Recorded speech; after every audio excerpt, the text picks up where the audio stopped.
If you've ever found yourself texting someone back a little too fast, or shutting down the second someone gets close, this episode is for you. And I'm just gonna say, I think we can all relate to that. I think we can, Mm. because today, Ahem. Ahem. Ahem.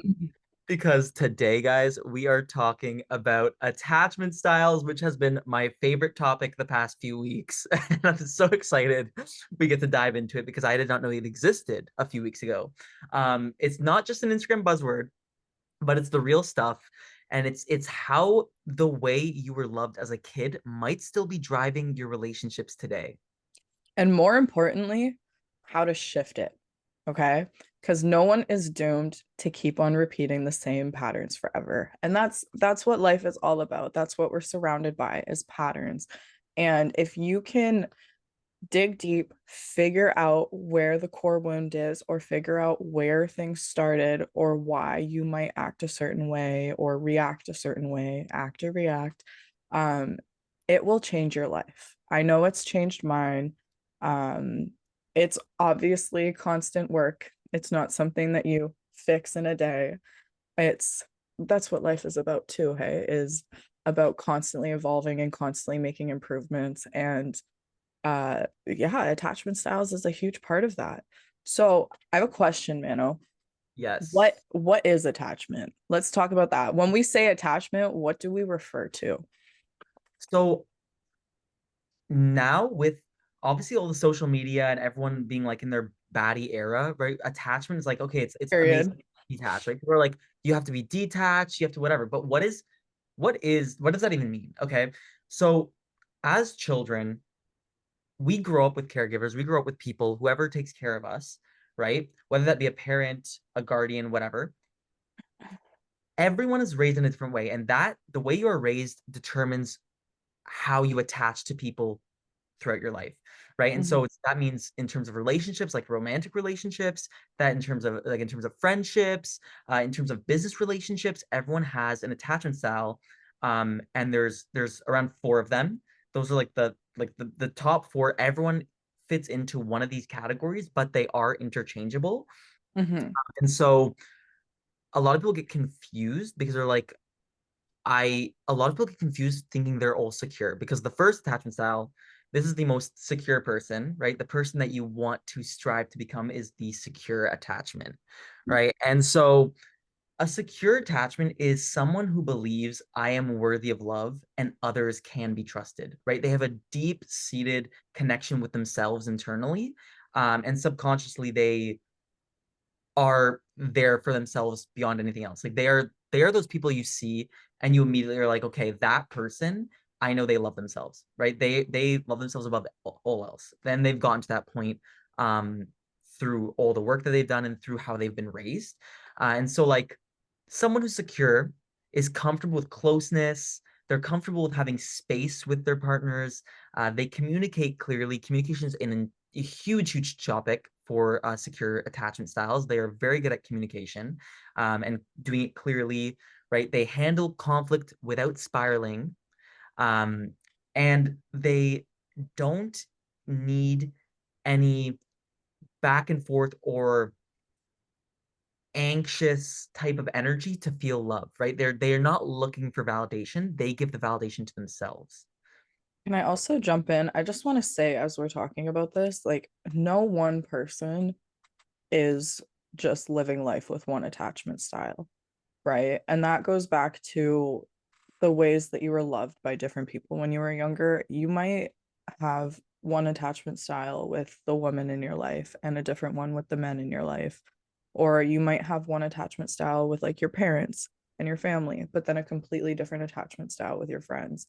It Mhm. all it takes a lot of self-reflection and understanding of what you're doing and taking accountability as well for the way that you might be acting and reacting towards things to fully understand, okay, I might be secure attachment when it comes to my friends, but when it comes to my partners, I might be an anxious attachment or like a disorganized anxious attachment, right? So that's just as we're talking about these, and maybe you're reflecting on situations that you've been in the past, or relationships you've been in the past, or even just your relationships with your family members. Just remember that no one person has one attachment style, and if you do have one attachment style, God bless your soul. It's a That lot, is it's a lot less complicated to dissect, but yeah. that is a really good point you bring up too, because your attachment style changes as you move through life based on your experiences, right? And so Mm-hmm. that's why sometimes secure people will be secure growing up. They'll have a secure parenting, right? A secure nurturing. And when they grow up and get into, say, a toxic relationship, they might become an anxious preoccupied, which is what we're going to get into. Mm-hmm. Yeah. Um, or another one of the styles, right? And so it's so important to know that your brain is so malleable that you can change your attachment style. And there's this statistic that is so outdated. I There was a study done by some like this leading institution in terms of like attachment styles, and they found that allegedly 50% of the population is considered secure attachment. That is for sure a lie. That is a lie. There's no way. In today's day and age, that's a lie. Yeah. And what they've said actually is that in um the current age that we are in, secure attachment is actually going down. So instead of like trajectory up or more people are secure, it's actually less people are secure, more people are becoming one of the insecure attachment styles Yeah. because of everything going on in our lives, in our stratospheres. And so when someone says they're secure, take it with a grain of salt, because most people aren't secure, and that's okay, but you can become secure, right? And you will know when you are secure because you'll be validating yourself. But moving on to the second attachment style, this one is near and dear to my heart because this is what I am. It is the anxious, preoccupied attachment style. And this by the way, like a few weeks ago, I did not know attachment styles were a thing, okay? And so I dove into the books. I read up on all this stuff and I was like, Ashley, we need to share this with everyone else because if I felt so enlightened by this information, I know others would as well, who also Period. had no idea about it. And so, what is anxious attachment? Okay. I know y'all are gonna resonate too. I know there's gonna be people out there. Anyone with a phone, anyone Any, with a anyone with a phone phone. on Okay. Instagram, on Snapchat, anyone who, if you in the past have, I'm gonna vouch for the girlies and for the crazies out here. If you've ever watched someone's snap score, or if you've ever like paid attention to people's stories when they're not answering you, like that all falls under anxious attachment. And okay, don't get me wrong, there is a line between downright like disrespect for not answering and not keeping you in the loop.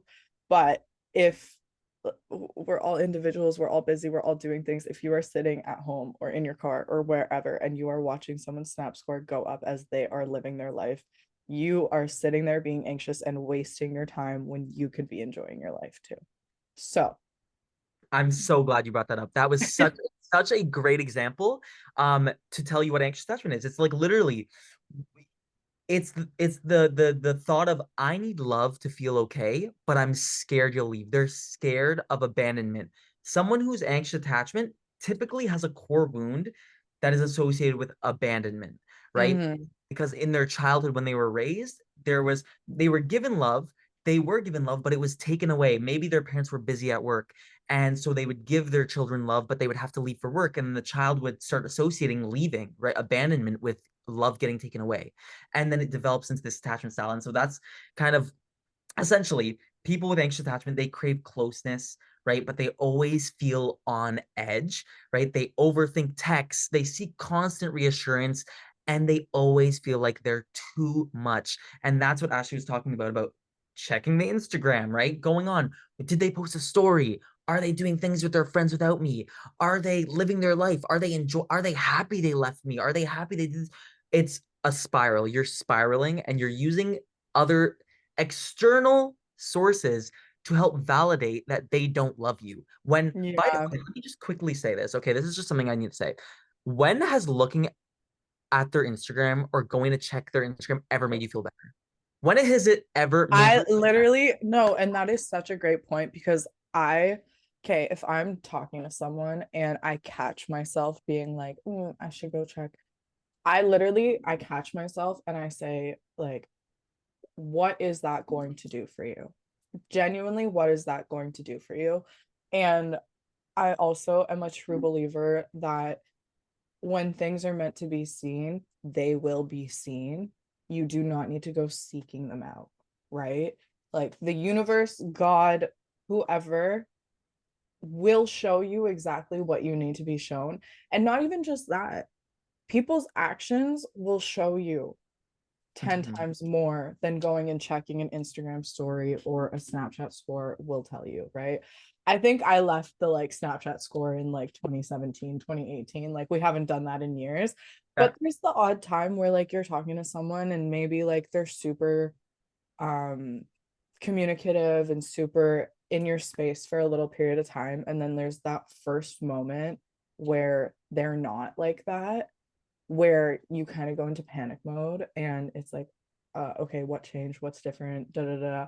And you want to see what's going on. You want to see what they're doing, whatever. But if they're not keeping you in the loop, that is not your business to go and figure out, right? If that is if that's a sign of anything, it's a sign of just trust. If they are meant to be your person, if that is if that is truly your person, it won't matter that they didn't answer you in that moment because they will come back and they will reassure you in their way, right? So, and I have a question. Why Yeah. is it that us anxious attachment always, always get to experience the avoidant attached? Why do we always, Oh, why is it that we always get paired up? Why oh, hold is on. We didn't even get to the point yet. Hold on. it? That's coming. I prepared a whole section of this podcast is dedicated to just that dynamic because they magnetize each other. And I will tell you Oh, why they magnetize each other. oh. When you understand, you will know why it happens. Honey, like keep It's the avoidance away from me, yeah, I'm please. gonna keep them away. And you know what? The comment. Let's get into number three. Okay, number three is the avoidant attachment style, which is what Ashley was just referring to. Okay, these are the people who are hyper independent. Okay, they're the ones that think internally, right? I can only rely on myself.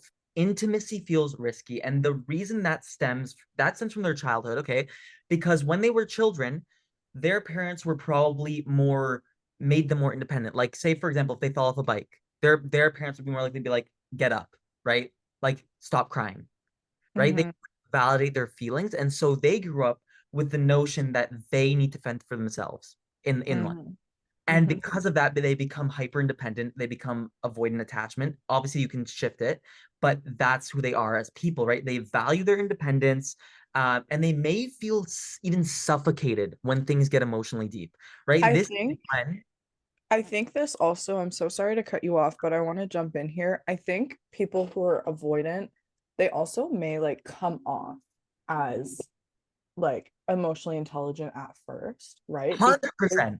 Because they are independent. So they know how to communicate, they know how to whatever.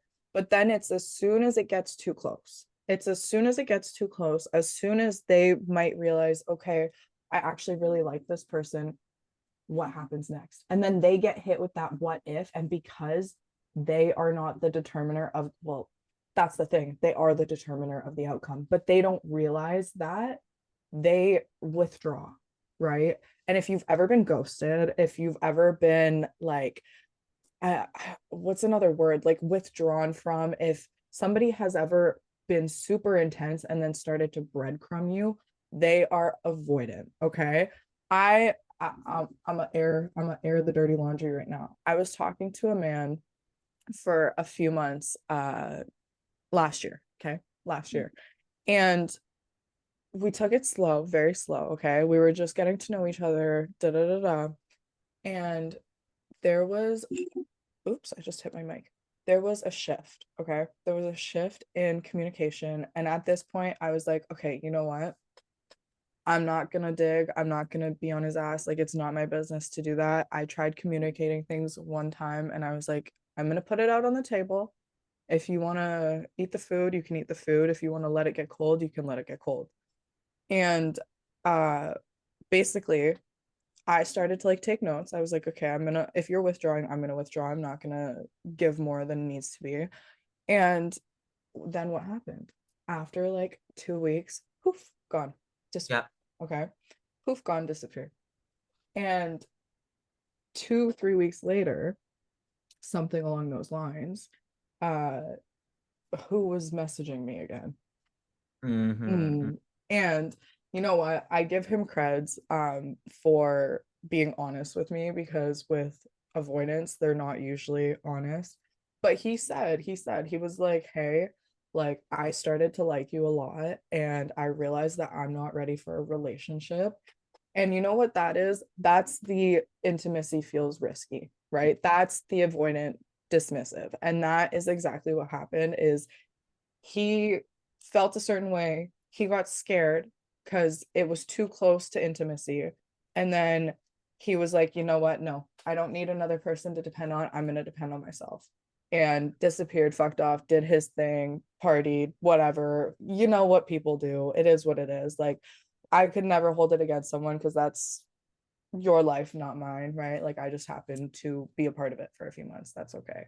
But like, that is the perfect example of when like an avoidant gets too close and then they retract completely. And it has nothing like I know it had nothing to do with me, right? I like we took things slow, we were getting to know each other, like everything was good.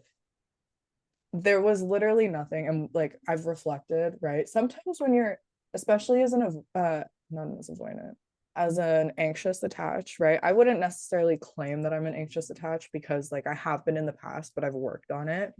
But when you have those thought patterns pop into your head again, where it's like, okay, like, did I do something? And you start to think back, you really have to remind yourself, like, no, sometimes people are just genuinely avoidant and getting close to others is scary, right? So that's my little airing my Yeah. dirty laundry about avoidance that I've experienced. I think a lot of men nowadays are avoidant. Like I a was about lot to of say that. men. Okay. But it's actually proven though, the science proves it because men typically are raised in a way where they're taught to be more independent, right? That's so men just typically are more avoidant. There are still women, obviously, like women and other people who are avoidance, but like Yeah. men make up a majority of avoidance from based on what I've read in terms of the research and whatever. And you're so right to bring up that point, right? Because they pull away. They Yeah. pull away from you when things start to get close because they feel suffocated. And the thing is, avoidants are not bad people. A common misconception that they're horrible people. It's just that they subconsciously don't even know they're doing that. It's just their No. nervous system that's telling them, like, oh my God, you're in danger, get out of this situation. Right. So they Yeah. don't subconsciously know that they're doing this. It's like their mind, their brain is telling them you're not safe because there's intimacy and you're starting to rely on someone else. So you Yeah. have to pull away to maintain your independence. Independence is extremely important to an avoidant. And one other thing I'll It's say is it's like a control thing, right? yes, yes, yes. Yeah. And I again, it's subconscious. And that's why I say like I could never hold it against the person because like at the end of the day, like you're lost. Yeah. You're lost. Um, but Universal trash. no, and you know, everything happens for a reason. I think like when that person learns and chooses to finally break that pattern, they will. But it takes a lot of self-reflecting. And if you're not going to do the self-reflection and figure that out, then that's your like that truly is your problem to deal with, right? So if you want to have good relationships and have good friendships and have just good people love around you, like do the inner work, babe. Do the inner work. Okay. And, I promise you it is fulfilling. It takes hard work, but oh boy, is she fulfilling. and you know what? And we're gonna get into that too because we are going to talk about also how to heal your attachment styles, how to become secure. If you're an insecure attachment style, how to become a secure one. And one other thing I will say is avoidance commonly misdiagnose themselves or I guess not diagnose, but um categorize themselves as secure. So typically avoidants think of themselves as secure even though they're avoidants because of their independence. So that's another thing Mhm. to watch out for. If someone ever tells you they're secure, I mean, they probably won't. A lot of people don't even know what these attachment styles are. But if they do and they come off that way, it's because think of themselves. That's why people miscategorize themselves, and that's why the statistics are off. But regardless, we'll move on to the fourth one, and then we'll get into the more juicy stuff of how you can actually solve these things and become more of a secure attachment. So you're not chasing love, but love is coming to you. Okay. Mhm. And I'm gonna give you guys my tips for how to do that because I've been doing that the past 3 weeks and it's been working wonders for me. I've been loving every moment of it, and we will and I bet you guys will too. So the fourth Mhm. attachment style, insecure attachment style, is the fearful avoidant. Mhm. Okay.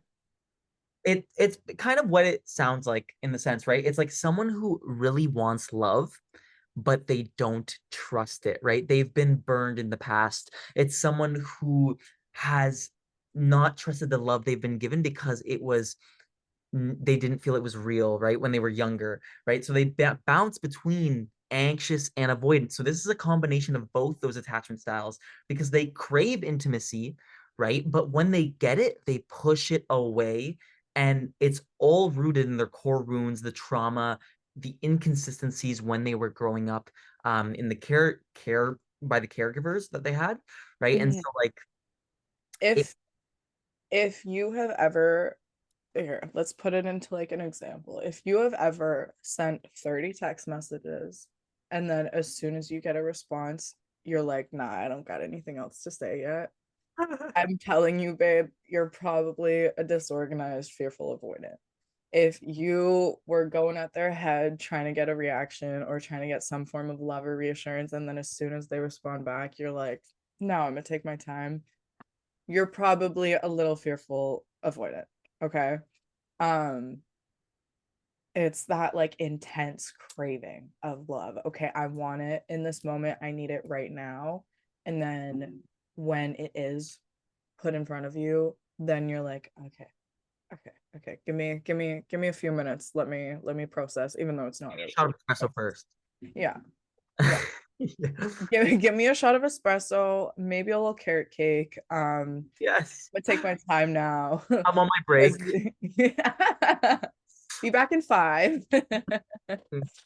But it's really this, I think this is a mix of all the attachment styles. I hit my mic again.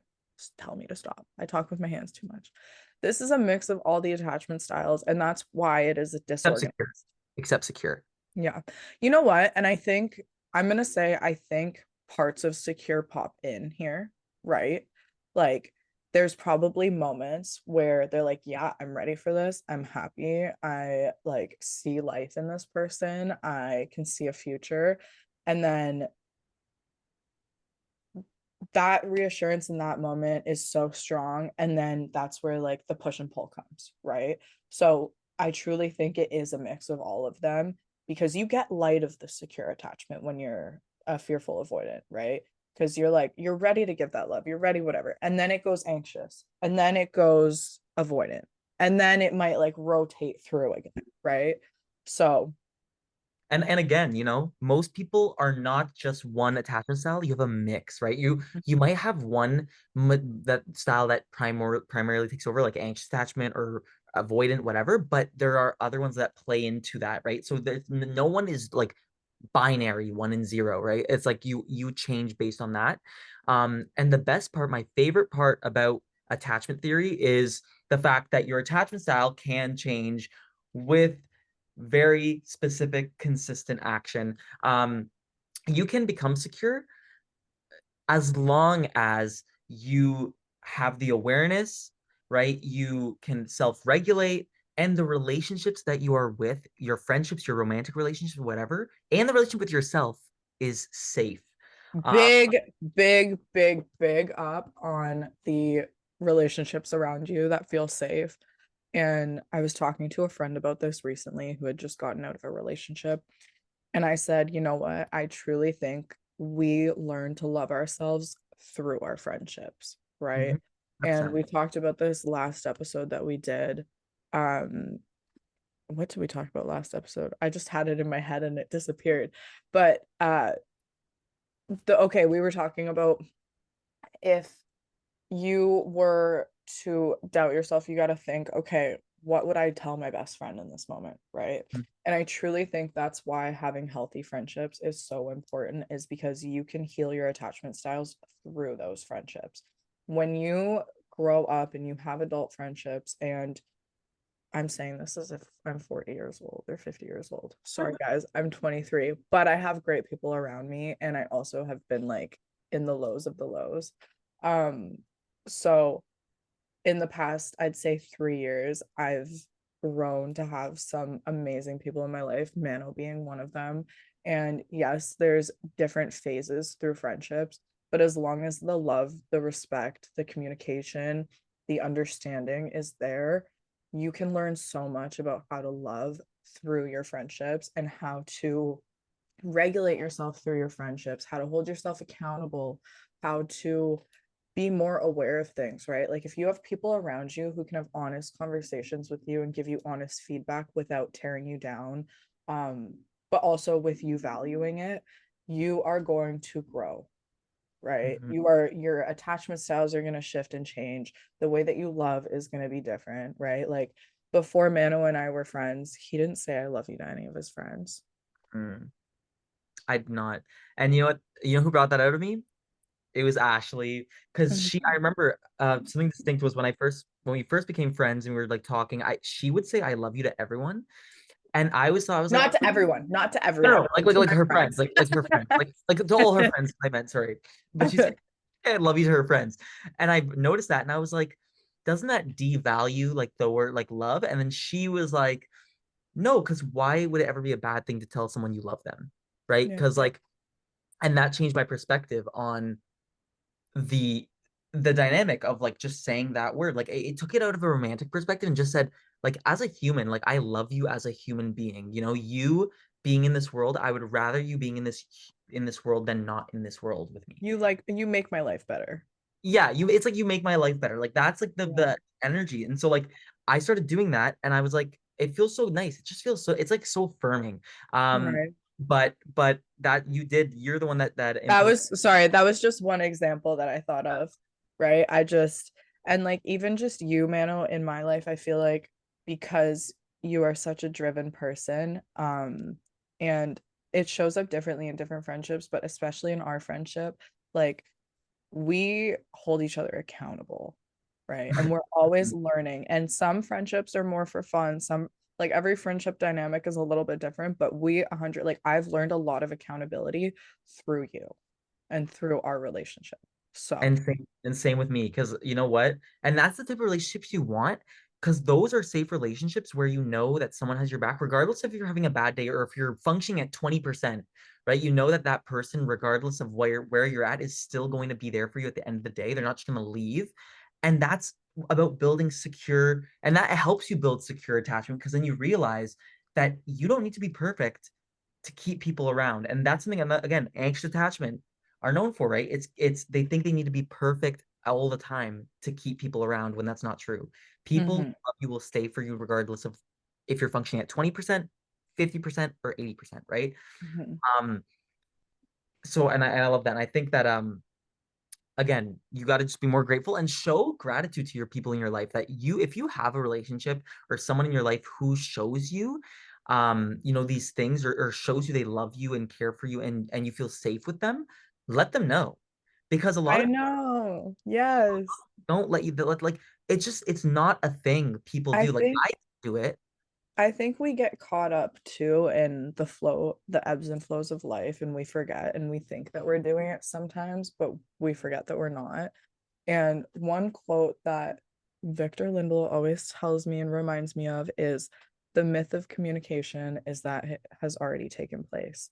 And it's very true because we always have so many things going on in our heads, and we are always like stimulated by different conversations and different things.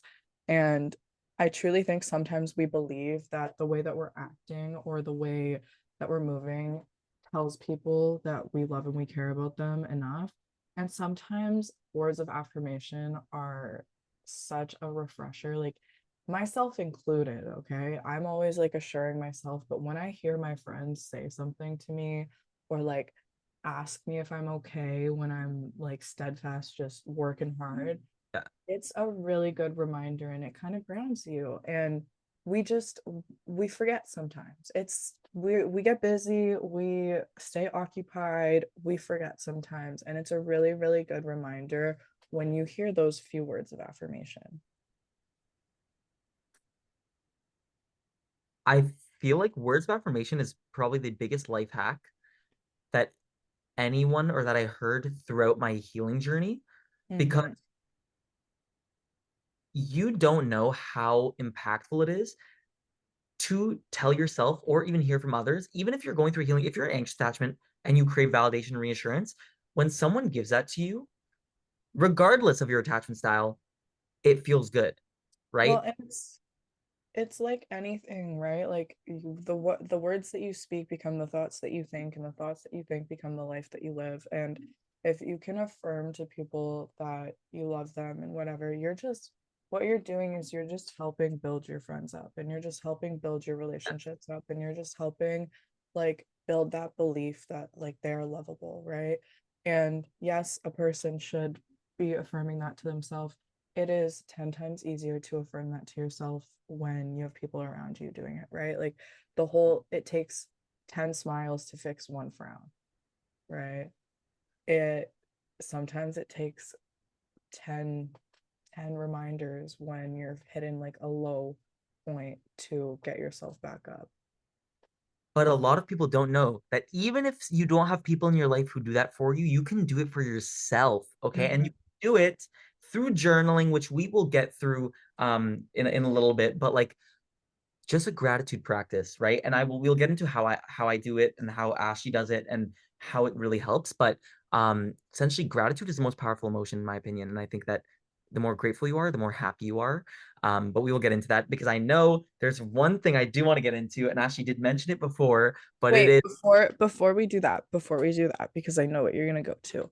yeah, Um, we've talked about where attachment styles come from, and I just kind of want to like ask a few questions that might make you or I or anyone listening think a little bit about where they lie, where they lay, where they fall on the attachment scale, and where it might come from. So when it comes to think about your childhood, okay? Even you, Mano, as we're going through this, I want you to like kind of like close your eyes and think about it. Um, visualize. when you were a kid, did somebody consistently meet your needs? Right? Think about that. Okay, did somebody consistently meet your needs? And that could be uh emotional needs, that could be physical needs, that could be um just regular like normal everyday human needs like food, water, all of that stuff.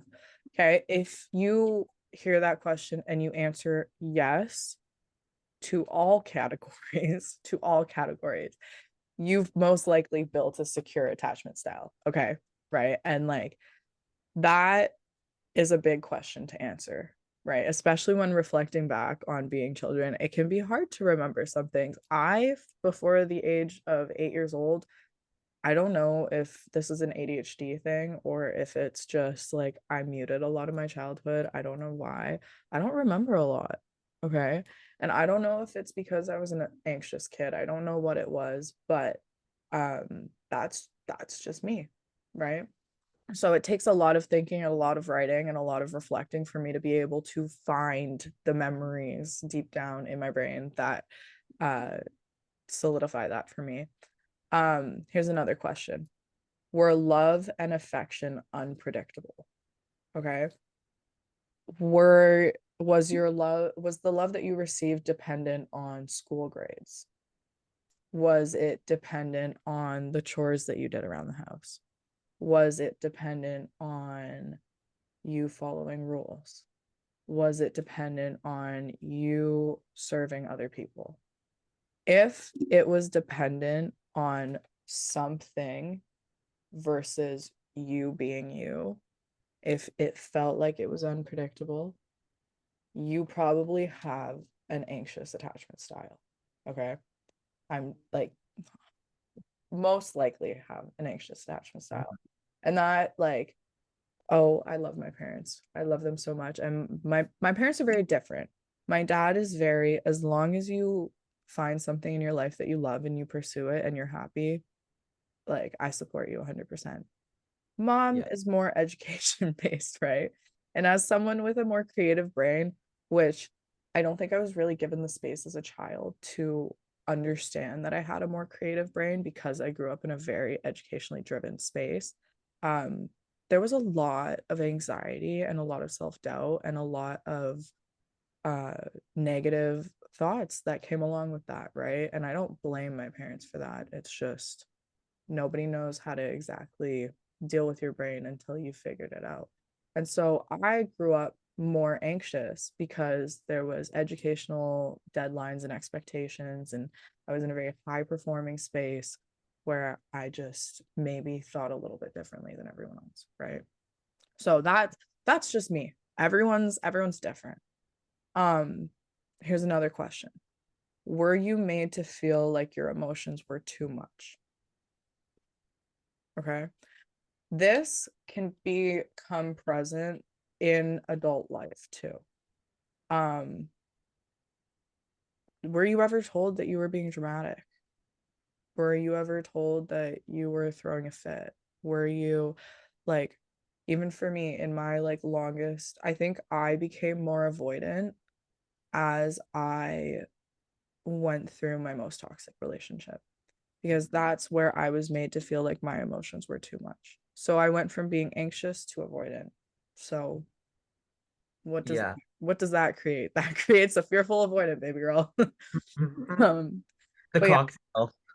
if you were made to feel like your emotions were too much, not even just too much, but that like your emotions weren't Valid. important. Yeah. Yeah, right? Like it's like the whole, okay, I always say this, but like put your helmet on, life is hard. That, but no empathy or sympathy for the fact that you had real emotions too, aside from that. Like, yeah, I'll say that, but if you need a big hug and you need a kiss on the forehead, I'll give you a big hug and a kiss on the forehead, right? Yeah. Like life is hard. Take a deep breath, let the emotions out, feel it, and then move through it, right? But yeah, okay. If you were made to feel like your emotions were too much or just didn't have value, you're probably an avoidant, baby. And Mhm. then was there chaos, fear, or trauma? Were you in a household where there was a lot of yelling?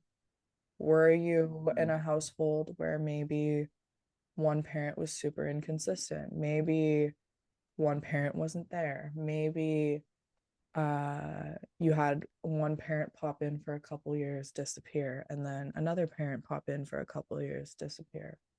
Um, did you experience any like actual physical trauma, right?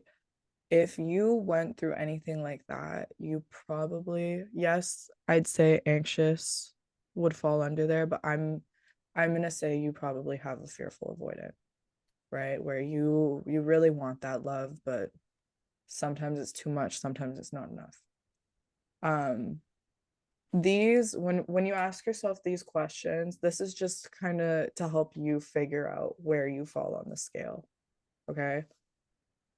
Chaos, people who go through chaos or like fear or like big traumatic events when they're a kid, when they grow up and enter into relationships, usually what happens is they will reflect the environment that they grew up in onto their partner, right?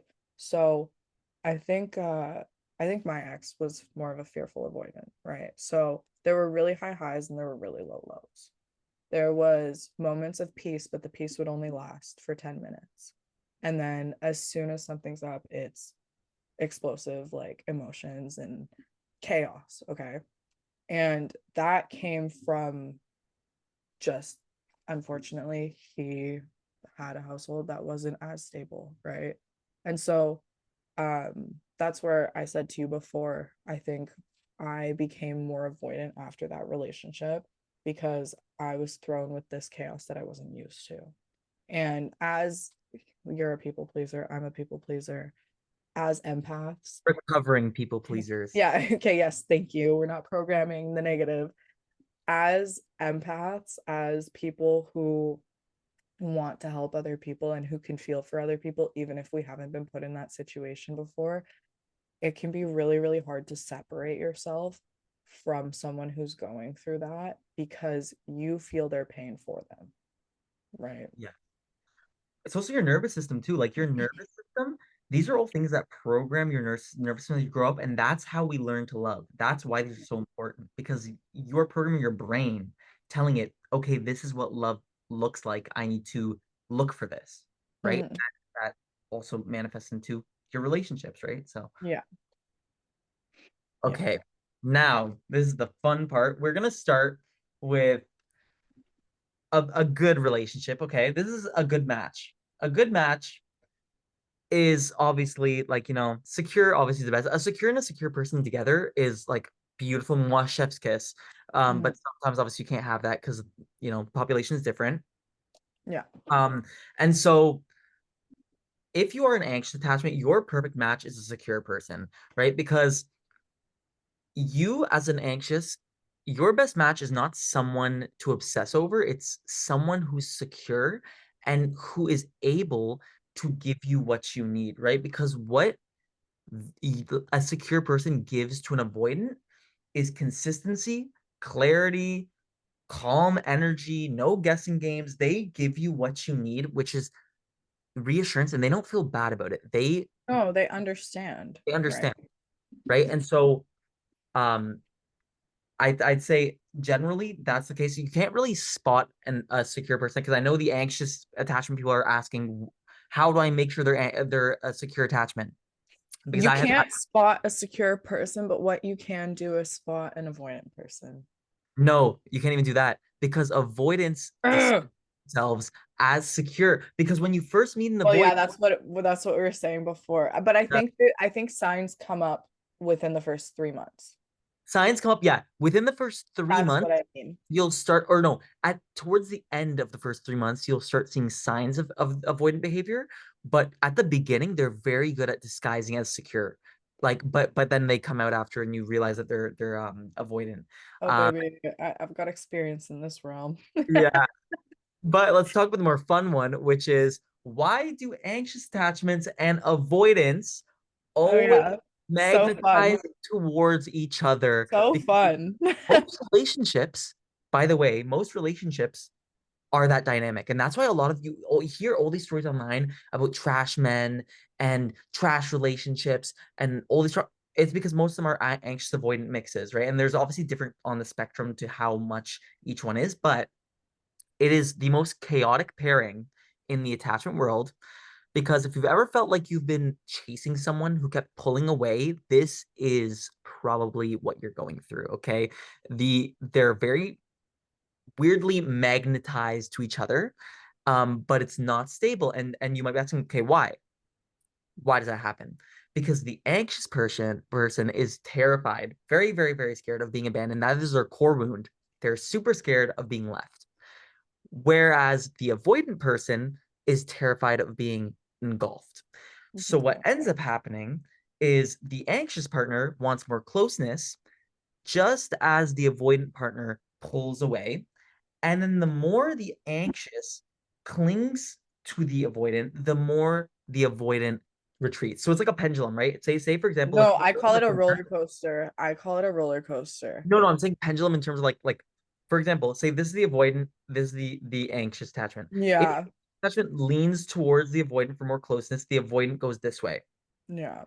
They pull away. So the Yeah. more they move closer, the more the avoidant pulls away. Um, Yeah. because again, they aren't comfortable with that and they don't know how to express it. They're not good at communication because they're so reliant on independence. And so it's a cycle that feels familiar, but it's not safe. And our nervous systems are trained to crave that unsafe dynamic because that's what we were grown raised that with, right? And what we went through in our relationship. So it feels normal. Um, it's your at the end of the day, it's your nervous system. And it's very common in the world because again, you have these wounds and you feel like these people fulfill each other, these wounds that you have. Um, Mhm. like the anxious person often had inconsistent love growing up, so they chase the inconsistency, whereas the avoidant person had emotionally overwhelming caregivers, right? And so they withdrew when anything gets intense, and then it manifests into their relationship going forward. Yeah. Um, Well, but and it's this always is what I was talking about before, right? yeah, yeah.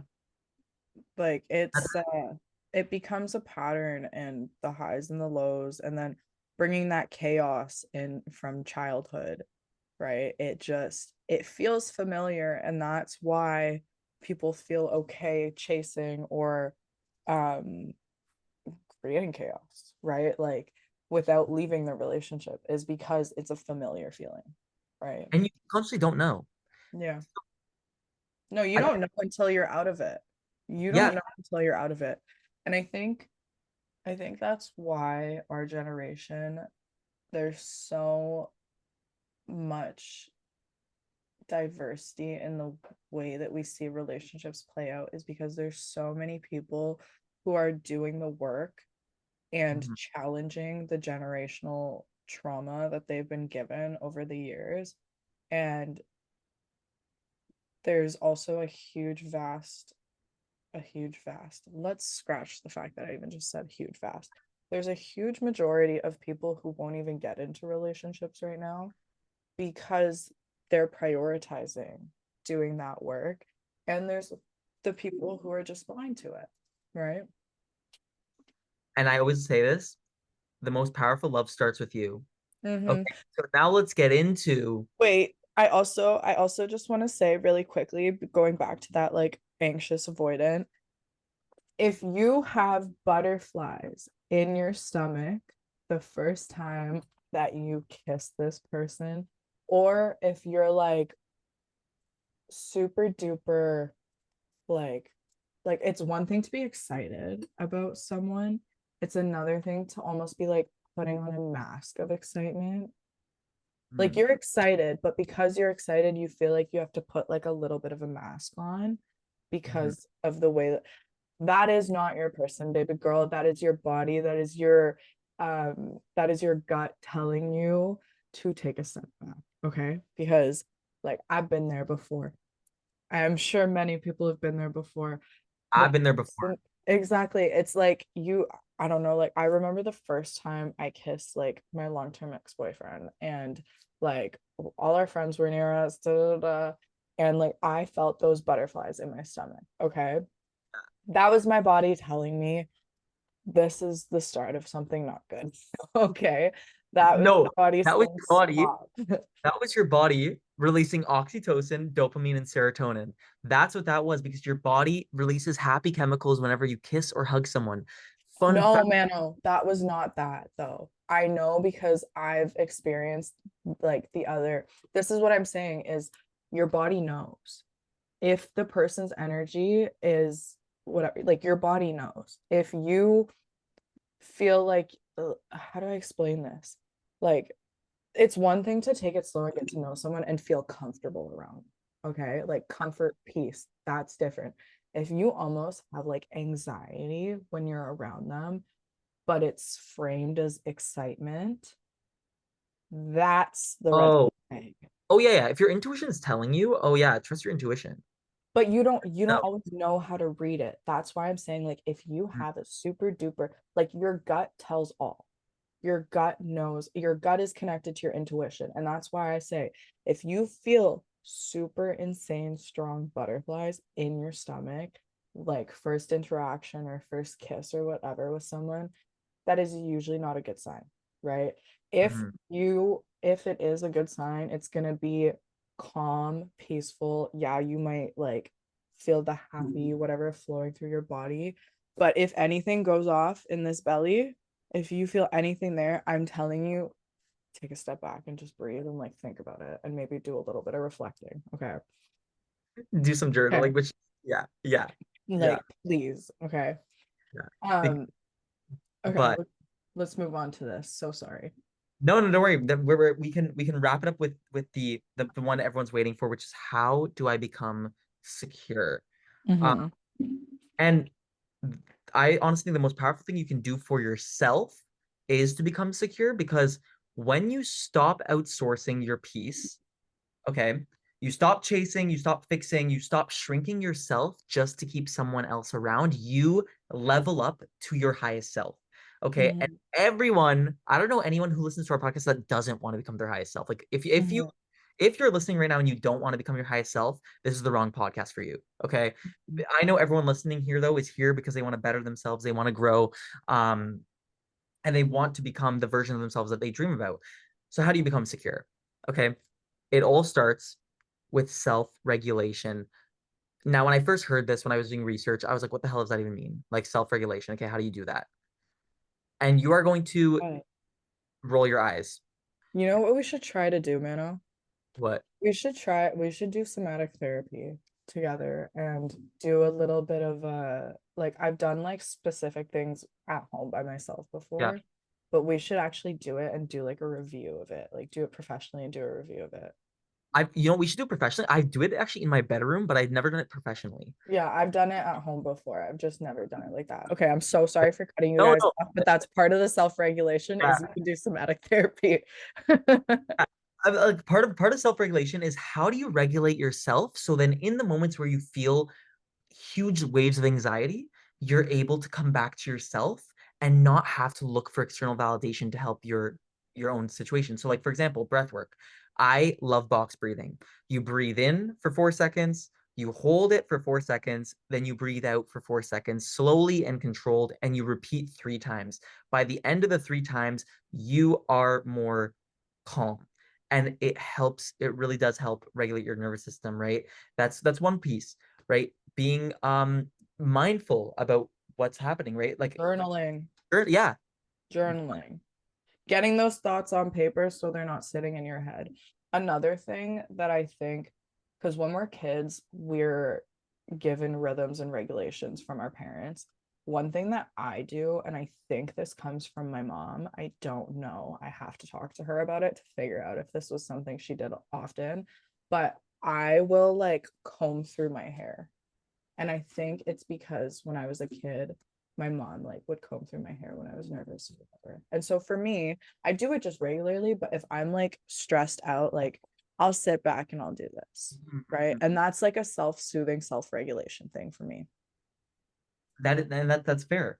Um, because again, it's self-regulating, and as long as it works for you, it works for you. It's comforting, and so again, journaling, add a journaling practice. I do one every morning and every night. And both times I have a set of 3 gratitude questions in each. I say, what am I proud of myself today? What would my future self in the morning? I say, what would my future self do today, to set us up for the future? Right? Why would they be proud of myself? I always say, what am I grateful for? Like 3 things. What are the 3 things I'm grateful for today? I'm grateful for my health. And keep it the more specific, the better, right? I am grateful for all the Also, abundance and opportunities I get on a daily basis. oh, I love that. Also, Mano, if you can learn what your love, what is that called? Love. No, Love, love love language. love languages are. If you can learn your love languages and give that to yourself, that is also a part of self-regulation, is like words of affirmation. Okay, you do affirmations in the mirror, you do affirmations in your journal, you do affirmations before bed. Physical touch, like I said, the combing through the hair thing, or quality time, take yourself out on a date. Those are all ways to self-regulate and to fill your own cup. Yes. Another way is get to know your triggers. Okay. Notice whenever you feel like you're about to spiral, you cling, you avoid, you shut down. Instead of reacting, get curious and ask yourself, what story am I believing right now? Because just being able to ask yourself that question and fill that out, you'll be able to determine, are they actually pulling away, or am I just reliving an old wound that has taken over me, right? Like, because then that way you can work through it and you start to realize when those things come up.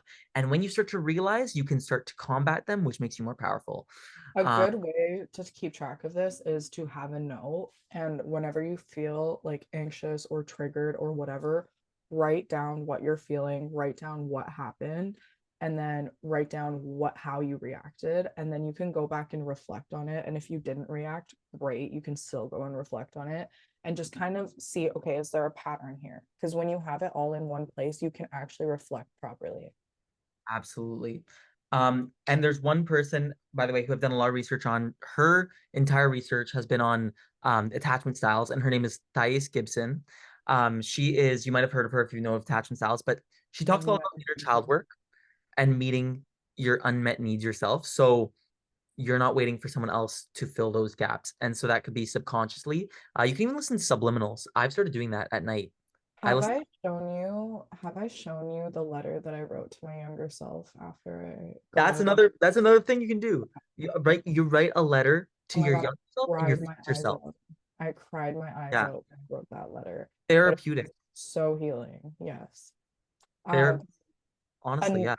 Another one, okay, before we close out is, and we talked about this before, surround yourself with secure energy. So your friends, your chosen family, a therapist, like whoever it is, even just like if you're going to workout classes, like choose one that makes you feel safe and makes you feel secure.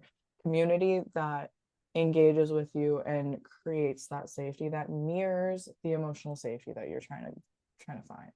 Yes. So before we close out, a book I would recommend if you are going through any type of breakup or if you're going through just the attachment world is A Gentle Reminder by Bianca Sparacino. Ashley's actually the one that got me this book, so shout out to Ashley, but it literally is goes through exactly It's a hug. It's a it's a hug. hug. It's a big warm hug that you didn't know you needed.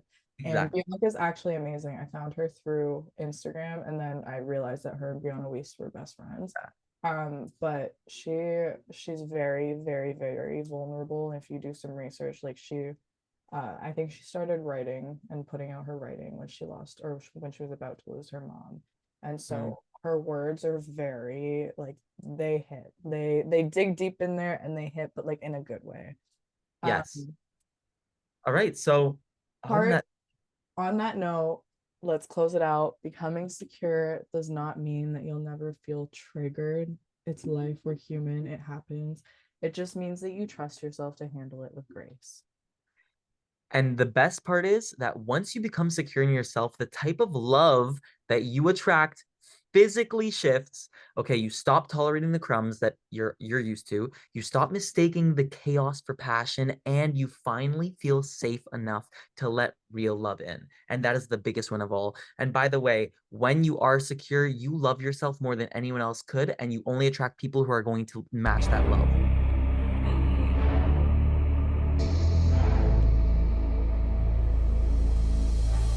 That's it for today, babe. If you're feeling a lot right now, that's not a setback. That is self awareness, and we are so proud of you. We're building this space for you, so if this episode resonated, send it to the group chat, you know the one, or your therapist, or someone who just needs to feel seen today. Make sure you're subscribed and follow us at Divine But Done for weekly reminders that healing is not linear. Your glow up is definitely spiritual, and you, my love, are not alone in this chaos. You're not too much, you're not behind, you are becoming exactly as you should. We love you, we appreciate you, and we'll be right here, same time next week, to spill the tea and hold space. Stay divine, But done.